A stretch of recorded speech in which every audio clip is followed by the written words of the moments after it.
Assalamualaikum warahmatullahi wabarakatuh.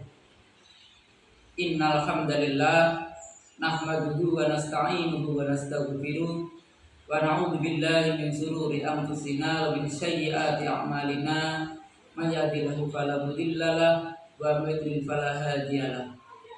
Asyhadu an la ilaha illallah wahdahu la syarikalah wa asyhadu anna Muhammadan abduhu wa rasuluh la nabiyya wa la rasula ba'da. Kaum muslimin rahimakumullah.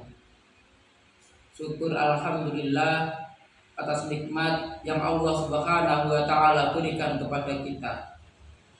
Nikmat berupa kesempatan, nikmat berupa kesehatan, sehingga kita masih dipertemukan oleh Allah Subhanahu wa taala dengan bulan yang mulia ini, yakni bulan Ramadan. Dan dengan kesehatan yang Allah Subhanahu wa taala berikan kepada kita juga mampu beribadah kepada Allah Subhanahu wa taala dengan maksimal. Maka dengan nikmat yang Allah Subhanahu wa taala berikan kepada kita, semoga kita selalu dapat beribadah kepada Allah, selalu dapat memperbaiki diri kita untuk menjadi hamba yang bertakwa kepada Allah Subhanahu wa taala. Salawat beserta salam semoga tetap kita curahkan kepada junjungan kita Nabi Muhammad sallallahu alaihi wasallam. Nabi yang kita harapkan syafaat dari beliau di yaumil qiyamah kelak. Dengan cara bagaimana kita menjadikan Nabi Muhammad sallallahu alaihi wasallam sebagai tauladan kita, sebagai panutan kita, baik dalam beribadah kepada Allah Subhanahu wa taala maupun dalam bermasyarakat. Kaum muslimin rahimakumullah. Telah kita ketahui bulan Ramadan selain bulan diwajibkan berpuasa atas kita kaum muslimin, atas kita orang-orang yang beriman kepada Allah Subhanahu wa taala, kita juga tahu bahwasanya bulan Ramadan adalah bulan di mana Allah Subhanahu wa taala menurunkan Al-Qur'an untuk pertama kalinya kepada Nabi Muhammad sallallahu alaihi wasallam. Sebagaimana difirmankan oleh Allah Subhanahu wa taala di dalam surat Al-Baqarah ayat 185. A'udzu billahi minasyaitonir rajim. Bismillahirrahmanirrahim. Syahrul Ramadan alladzi unzila fihi al-Qur'an.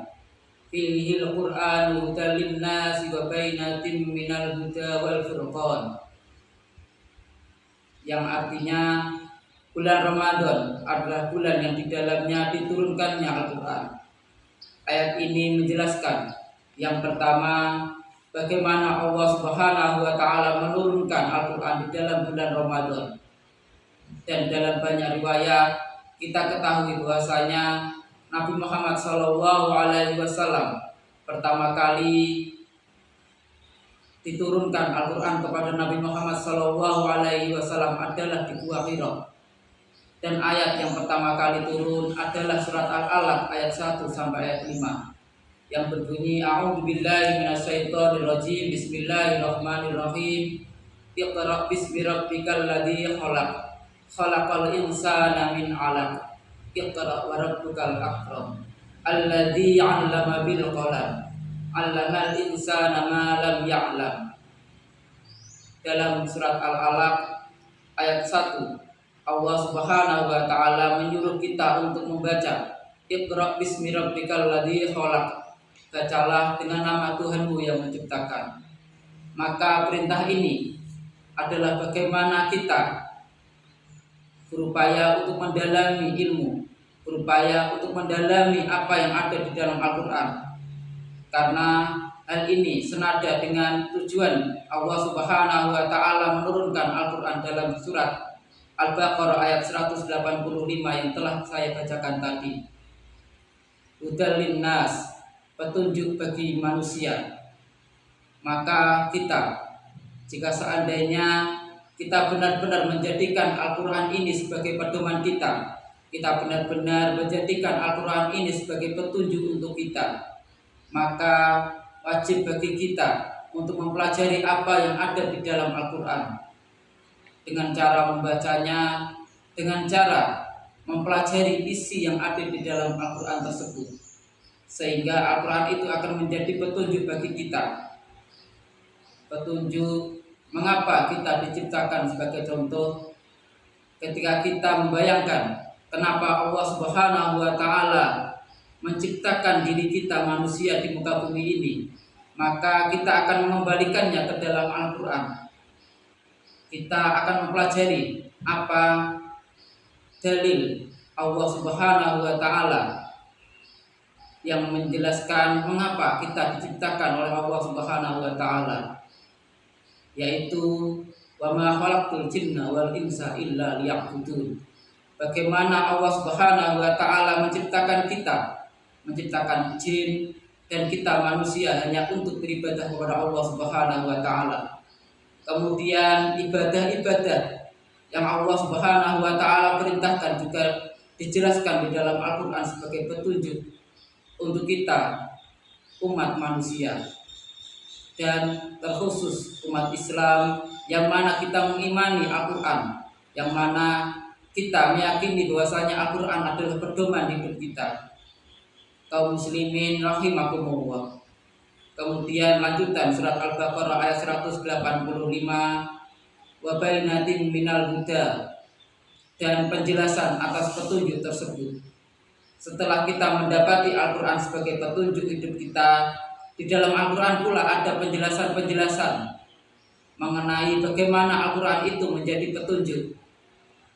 Contoh ringan adalah bagaimana kita berpuasa Ramadan.